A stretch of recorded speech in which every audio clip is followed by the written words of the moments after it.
what COVID-19 has done is really unpeeled the onion to show us all of the challenges we really do have with our economic policy, with our regulations. When you have 85% of your active ingredients of your drugs and pharmaceuticals made in another country, in China, that's a problem, because that our supply chain has been affected. We've all seen it in the grocery stores, but it's affected our economy from jobs and opportunity.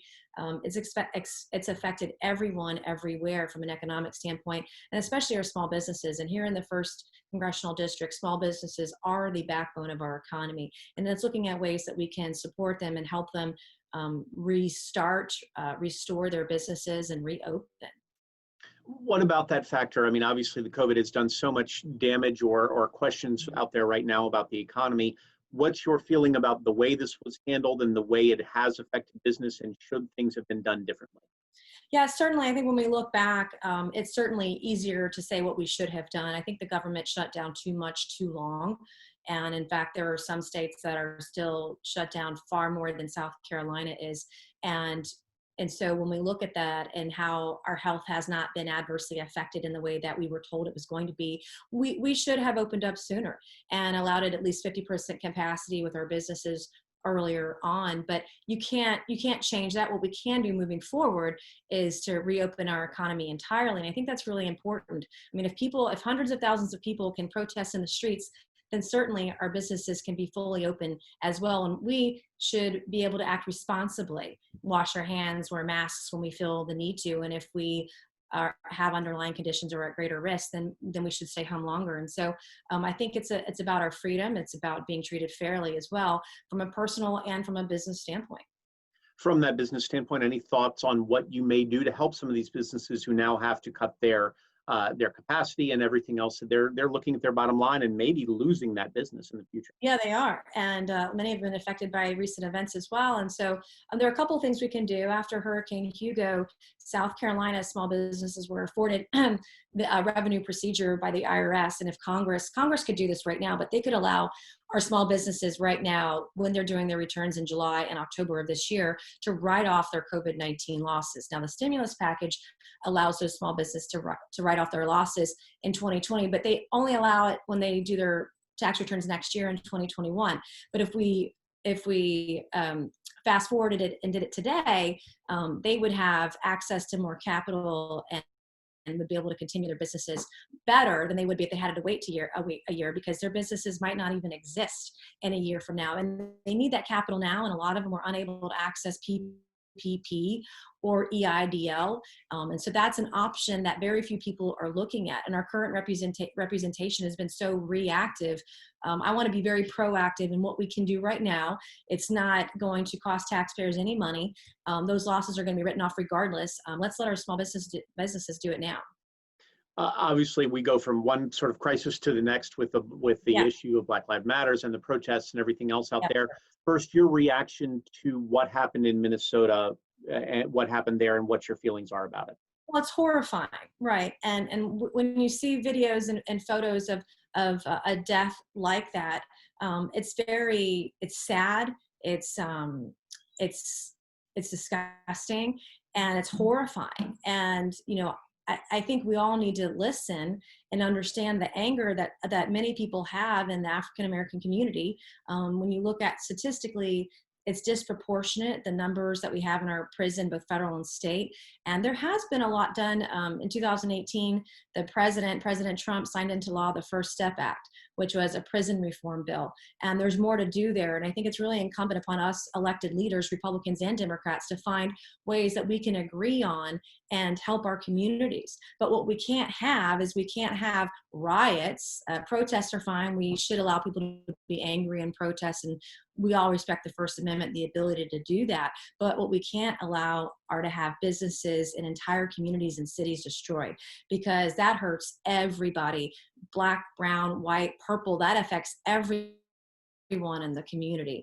And so we've got to have law and order. We have to be able to support our businesses because they support taxes for municipalities and cities and everything. And so I've worked on criminal justice and prison reform. In fact, the governor recently, about 3 weeks ago, signed a form of prison reform bill of mine into law. And so as a Republican candidate for office, criminal justice and prison reform. These are issues that I've actually worked on and I've had great success and great progress on. And I'll be talking about it in the general election as well. Before you go to the idea of prison, but what we're facing a crisis right now in the streets with what's happening. How do you Yeah. feel it's been handled so far? And what are your recommendations to try to ease some of these people's fears and address their concerns?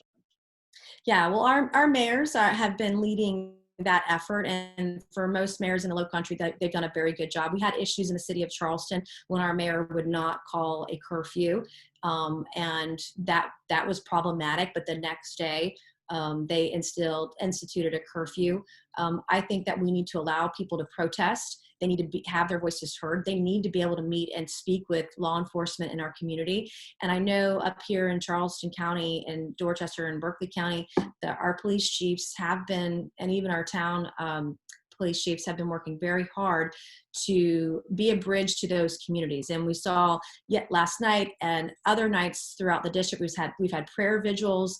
We've had our law enforcement officers and sheriffs, our deputies, and our police chiefs come together with those protesters and communicate. They've got to be able to listen, and we've got to be able to listen to their ideas. But also, we've had Walter Scott here in the Low Country. We've had our own issues. And so we've got to really be able to listen. And I believe our law enforcement, I've talked to them, they're trying to work extra hard. And we need to ask them to be in those communities as well and be that bridge and have more to do there.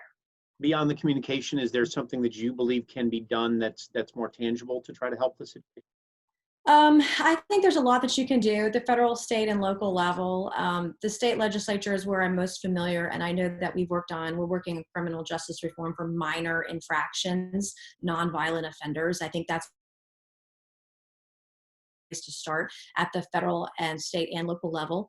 I think one of the other things that we need to do is a lot of our criminal data in the state of South Carolina is in different sources. And so you might have a court system, or you might have SLED or state troopers or municipalities, different court systems. They all have different information about our criminals in our neighborhoods and in our communities, and they don't talk to each other. So I think one of the most tangible ways that we can get information to have real statistics on arrests, on abuses, on criminals, all of that should be in one repository, in one database that's shared across the board.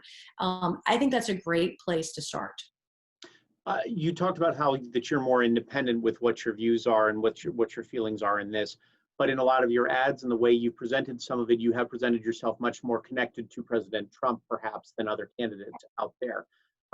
Can you give me a sense of how you feel the president has done with this issue and how you deal with the fact of the low ratings that he has right now on approvals and the fear that some people have in this country over the way he's handled his policies, and how you deal with that as a candidate?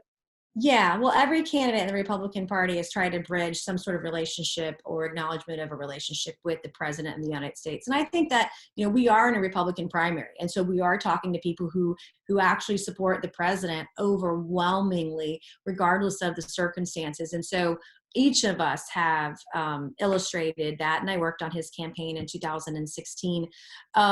This has been, the crises that he has faced have been unlike any other. No president in history has faced the kind of scrutiny and aggressive behavior in anyone. I mean, even when Soleimani was killed, he didn't get one good day out of anything that he's done really well, like our Tax Cuts and Jobs Act.